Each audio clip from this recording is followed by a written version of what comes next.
En la época prehispánica podemos decir que la educación se transmitía por medio del lenguaje oral, pasaba por herencia de padres a hijos.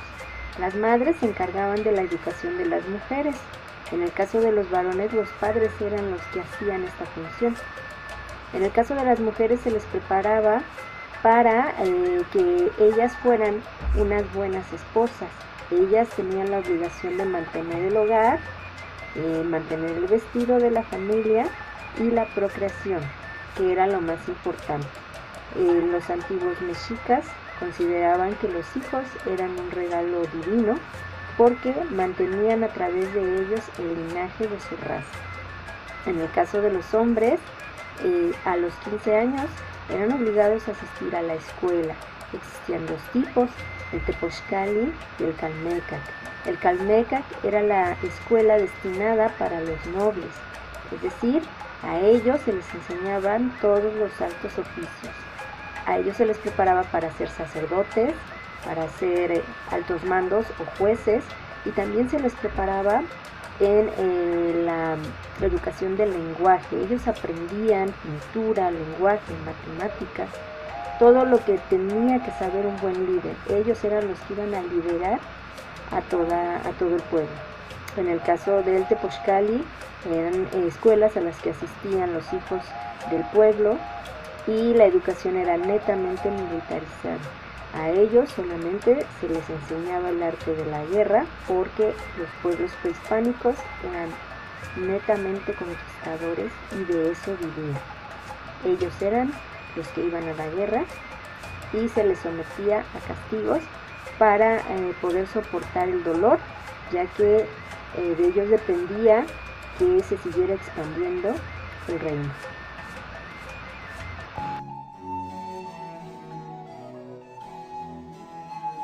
Dentro de la época colonial o virreinato, podemos destacar que la educación fue netamente impositiva y adaptativa, porque en este periodo es cuando las tropas de Hernán Cortés, viniendo desde España, conquistan a México.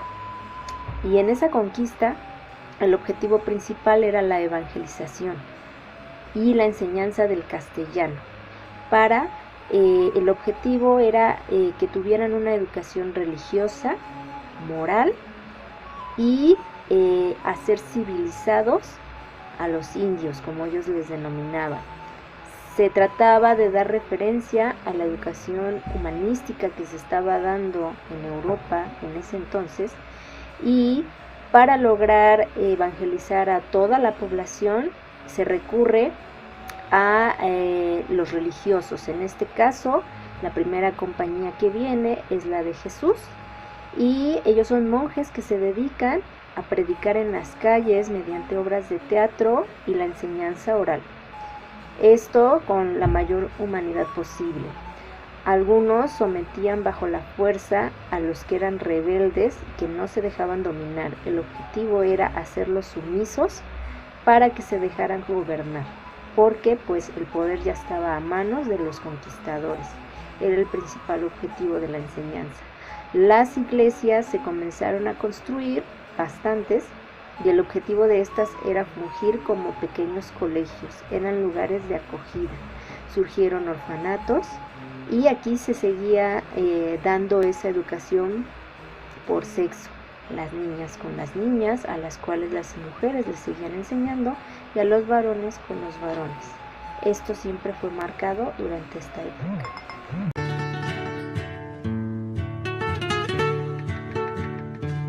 Durante la etapa del México independiente surgen ideales distintos a los que se tenían anteriormente. Surge el ideal de la libertad, la igualdad y que la educación fuera para todos. Y esto se logra mediante las leyes de reforma. Aquí un punto importante es que el gobierno se encarga de quitarle al clero el poder sobre la educación. Y bueno, vamos a hablar de fechas importantes.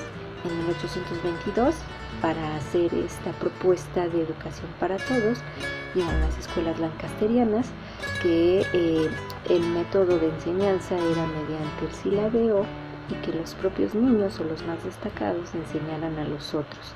El objetivo era enseñar a todos los niños con sentido de pobreza del país y educar a la mayor parte de la población.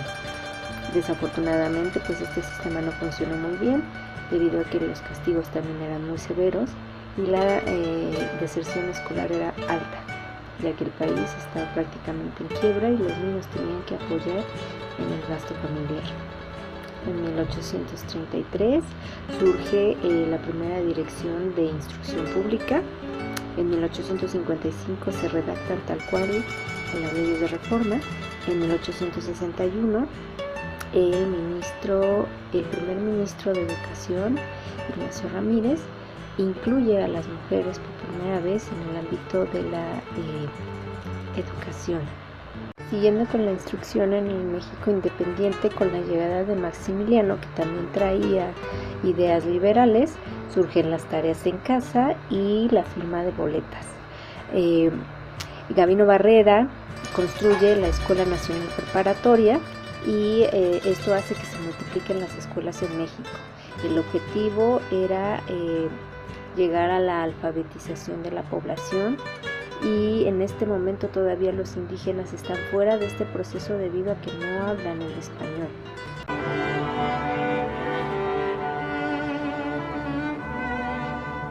Posterior a esto, entra en el poder Porfirio Díaz, con 31 años de gobierno, el cual también hace varias reformas.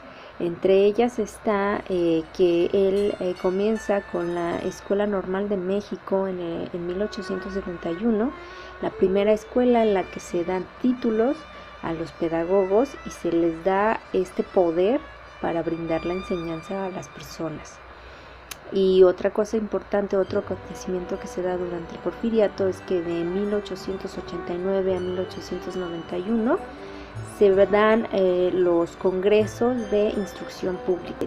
Justo Sierra, que es uno de los que encabeza estos congresos, pretende darle un ideal laico, gratuito y obligatorio a la educación, sobre todo en la etapa de la educación primaria.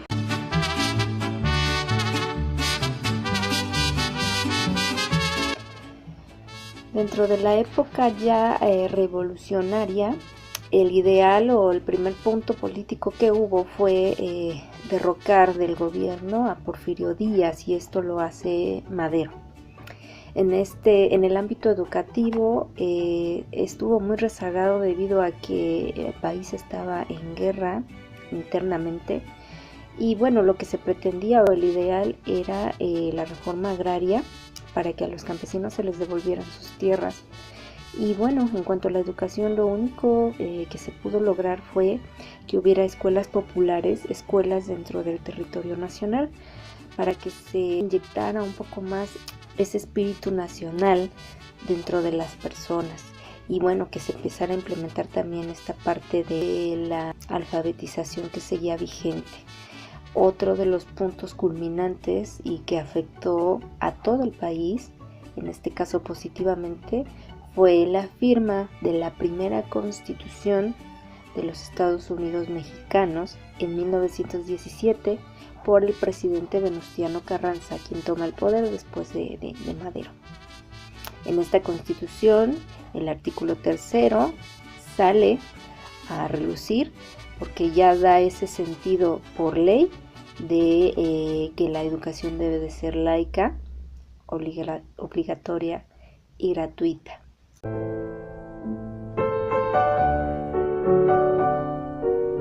Surgen bastantes cambios y sobre todo para beneficio de los mexicanos.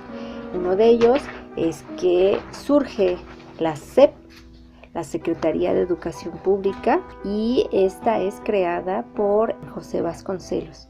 Esta es creada el 3 de octubre de 1921. Y la SEP toma a su cargo la educación de los mexicanos, implementando varias bibliotecas públicas, los libros de texto gratuitos, y se comienza a impartir esa nacionalidad a la educación. Se pretende que el mexicano tenga educación cívica, aparte de las materias que ya lleva en currícula. Y sobre todo se le da gran impulso a la educación cultural, a la pintura y a las artes. Posteriormente llega el presidente Lázaro Cárdenas. Él también hace una revolución totalmente, en donde él impone un proyecto para que la educación se haga socialista.